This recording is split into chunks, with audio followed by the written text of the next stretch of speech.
Peace and love. This is Mark, the Silver Money Dude, also known as Critical Thought. Silver Money Dude. It's my new thing.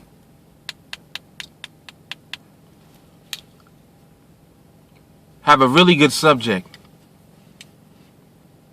Some really good content for you today. I began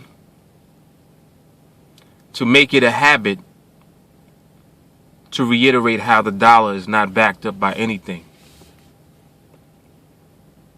I actually have to retract that statement somewhat. The US dollar is backed by something. You know what it is? And I mentioned in the last video that I was going to create this video talking about what is backing up the US dollar. The US dollar is backed up by you. Never thought about it that way, right? The US dollar is backed by you. What does that mean? The only thing giving currency, and currency is the paper that we use every day, it's the digits in our bank accounts, it's the digits in our retirement accounts, it's the digits that we measure life insurance with, it's the digits in the prices that you see in the stores, it's the digits in the prices that you see at the gas station. Currency. And currency is debt. It's not money. This is money. Silver is money. Gold is money. They are money because they are a store of value. They are something that can be used to back up currency. Ever since 1964, silver was no longer used in our coinage. Right? Ever since 1971, currency was no longer backed up by gold. Thanks to President Nixon. He really had no choice. What started to happen was countries like France, among others, began to actually demand and ask for their gold back in exchange for US dollars. And instead of him letting the amount of gold that the US had in the vaults go to zero, because everyone wanted gold, no one wanted US dollars. Instead of him allowing that, he detached gold from the US dollar, and gold became free floating or able to be purchased on the open market. It wasn't accessible to everyone yet. That didn't come until later. It was still accessible to large banks, large institutions, and individuals that had a lot of money or currency. Could buy gold on the open market. Okay? And I'm talking about physical gold. I'm not talking about futures contracts. Now, the reason that I'm saying that the US dollar is backed up by you is because there's nothing else currently that is actually giving people confidence to transact with US dollars. You may not notice because you're here in America. You're not going to notice. You'll probably hear about it in the news, and you might hear chatter about it, on the internet, alternative media, things of that nature. But other countries are avoiding the US dollar like a plague. They're beginning to do more and more bilateral trade, meaning that they're bypassing the US dollar to be used as the buffer in between. So for countries in the past who wanted to get oil, what they used to have to do was take their currency, convert it into US dollars, and then buy oil with US dollars. And what that did was it maintained the US dollar as the reserve currency, even though the US dollar is not backed up by gold anymore.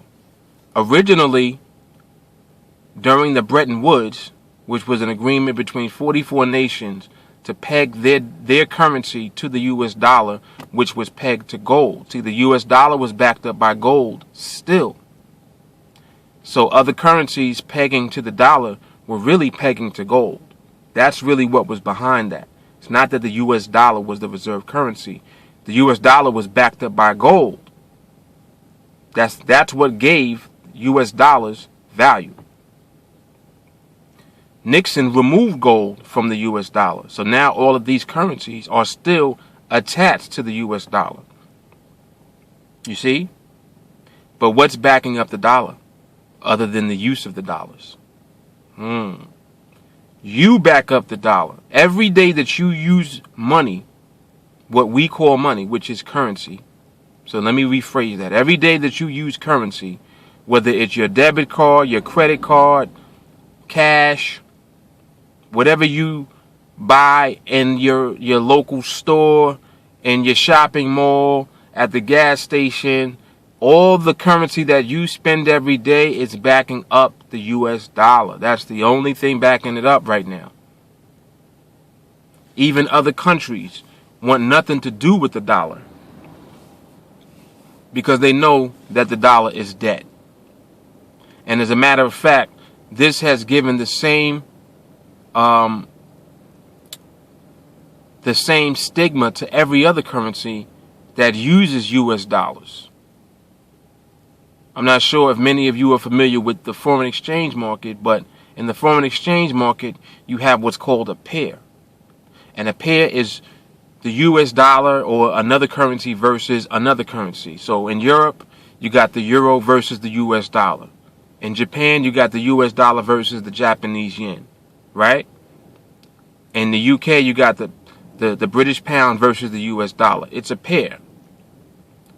So exchange rates are giving you how many US dollars can you get for 1 British pound? How many euros can you get for 1 US dollar? How many Japanese yen can you get for 1 US dollar? Things of that nature. That's what the exchange rates mean. How many of one currency can you get for the other? That's what determines the exchange rates. So political instability, all of these different factors will determine the confidence in a currency. And whatever that confidence level is will determine how many people are willing to use it or how many countries are willing to use that currency when they transact in business and in trade. And that's what backs up the currency. So again, you are backing up the US dollar. What does that mean for us? It means that if you right now were to go and pay all of your debts off, just stop the shopping sprees, stop the credits, no more credit card, running up your credit card, no more buying a car with a car loan, no more mortgage. If you just stopped and started paying off debt, the actual currency supply would decrease. Because currency is debt. Every dollar that comes into existence has interest attached to it that is owed to the Federal Reserve Bank. Every dollar.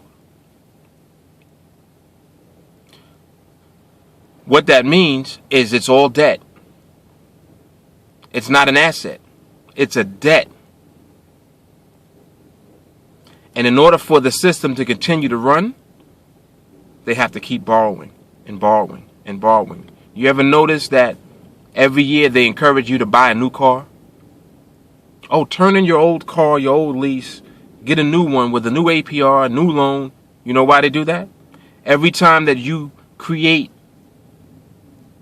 a new loan, you're bringing currency into existence through fractional reserve banking.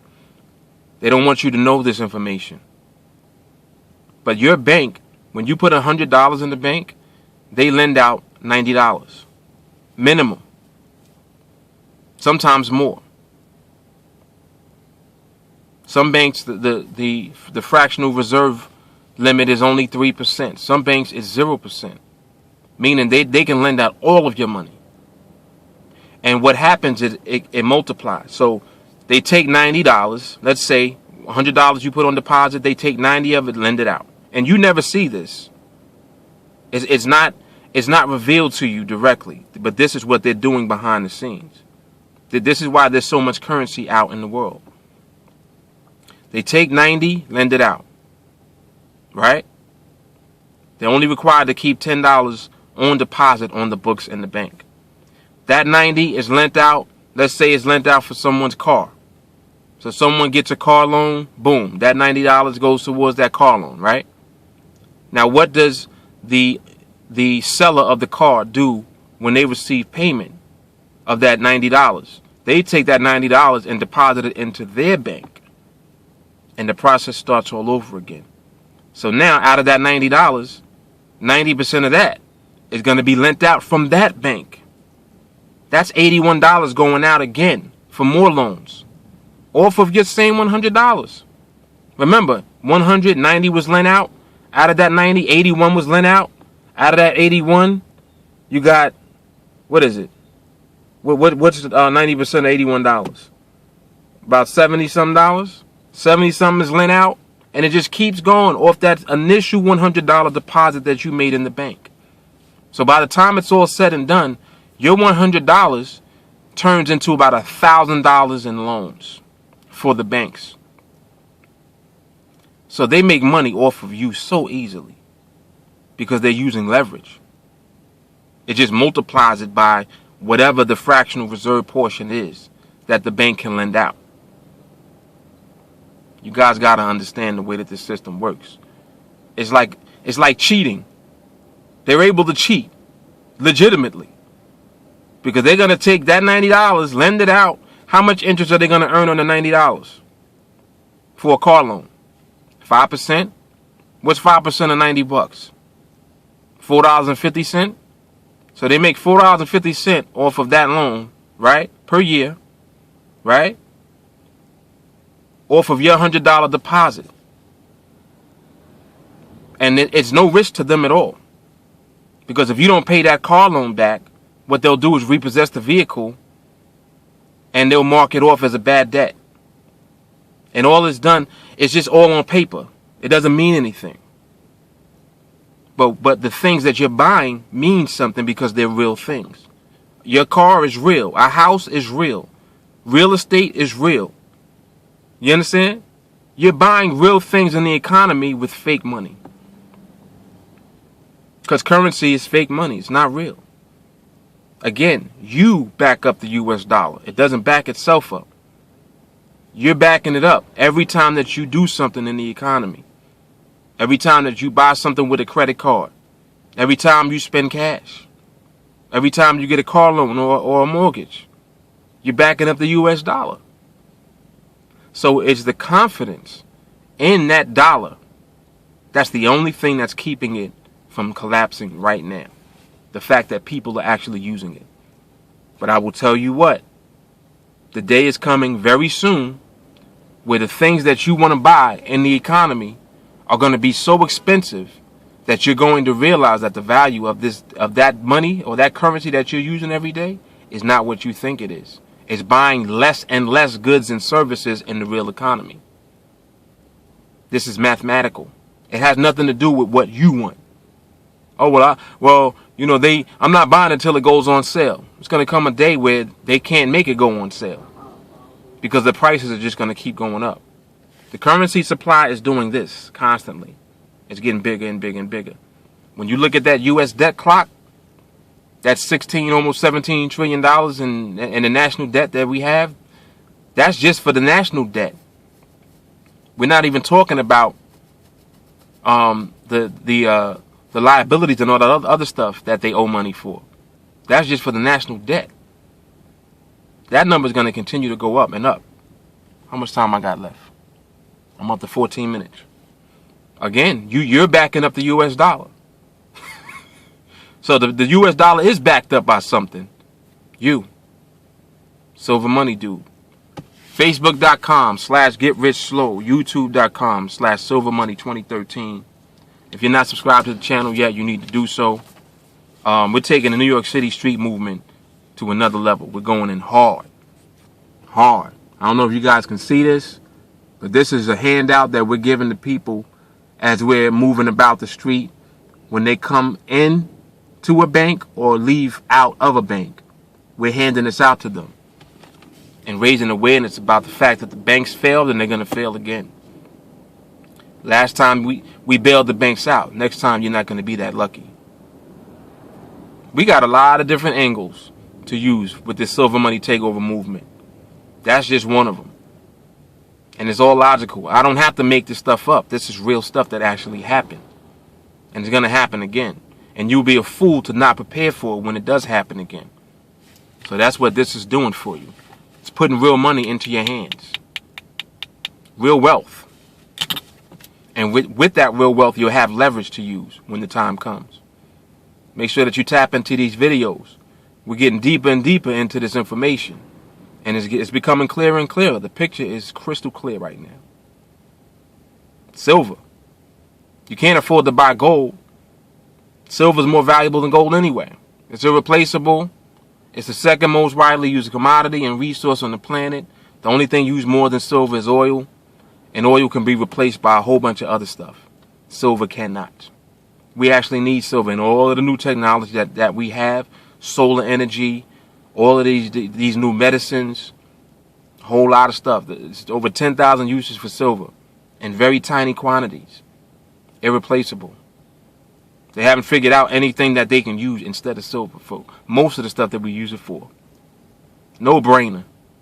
Mark signing off. Silver Money Dude, aka Critical Thought.